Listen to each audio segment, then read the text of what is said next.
Okay. Confidence. Right. I was socializing with some Toastmasters a few days ago, and we were talking about something. I think Gloria might have been with me at the time.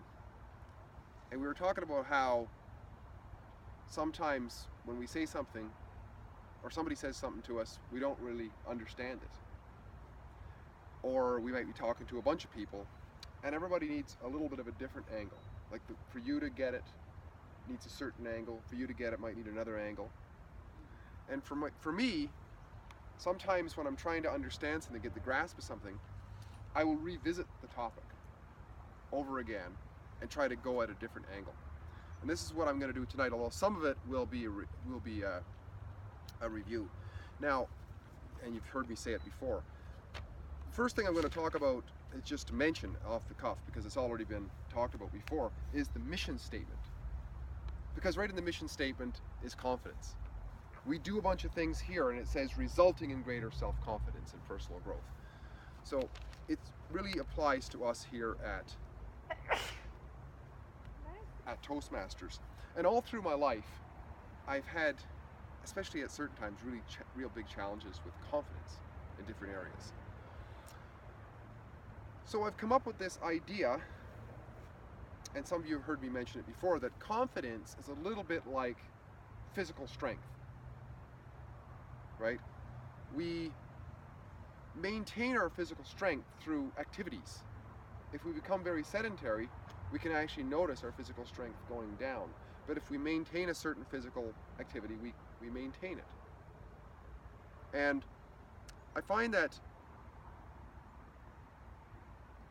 Toastmasters here is like an exercise for confidence, in the same way as maybe signing up to a gym would be an exercise for physical strength, either strength of muscles or cardiovascular strength. The second thing that is related to, in a similar way to physical exercise, is the necessity to repeat over and over again what we've learned. Just like in physical exercise, if we do a bunch of it and then, as we say, go away from it for a while, we drop down a bit. It's a similar situation here. I've noticed, and Dwayne, you've been in Toastmasters for a while, you may have noticed as well, if there's no Toastmasters meetings for the whole summer, do you come back in September a little bit rusty? Yeah, I do. I certainly do. And I don't have as much confidence anymore. It's really quite odd. I would have thought that if I build up confidence, the confidence would be there. But for me, and maybe for others maybe it is, but for me it sort of subsides. So it seems like in order to maintain, there has to be this constant practice going on fairly regularly.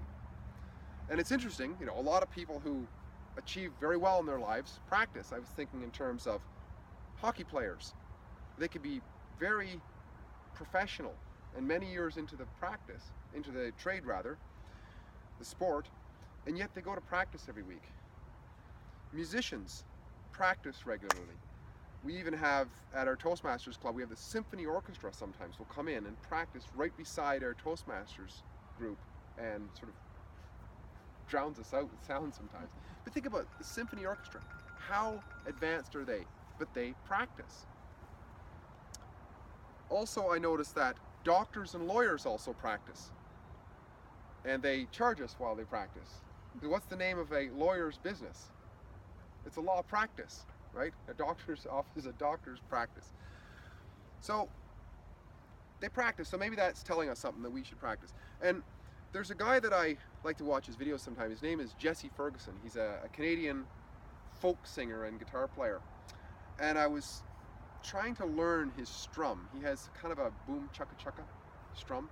And what he does is he plucks the bass string on the chord, and then he strums the rest. And he goes through it very carefully, shows. He said, that's all it is. See how simple that is? But the biggest thing is, and I quote, he says, practice, practice, practice, unquote. And he's been doing it for so long and he's still practicing, but that's his advice. Finally though,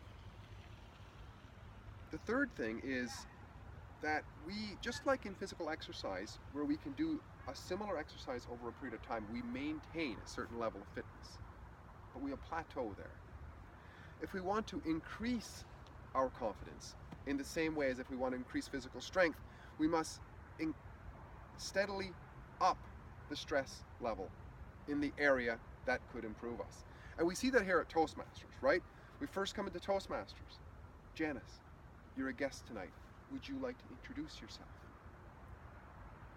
Voluntary, completely voluntary, but if you try, it might help you. So you see that happens first. And then it might be, would you like to do a table topic later on? You've already seen Gloria do one, Adam do one. Is it okay? Yeah, you can do one. And then when we join, we do an icebreaker. We do other speeches within our CC manual. We do roles, Toastmaster, General Evaluator. We can become executives within our club and challenge ourselves. We can get into contests and go on to another contest. We can do speeches outside of Toastmasters, challenge ourselves. And every time we challenge ourselves, we add to that strength value for confidence. In conclusion then, if you're like me and you see confidence as a strength worth having, I think you can see the parallel with the physical exercise and what we do here. Both are strength gaining exercises, and what we do here at Toastmasters, for my money anyways, is the best exercise for confidence gaining. Madam Toastmaster.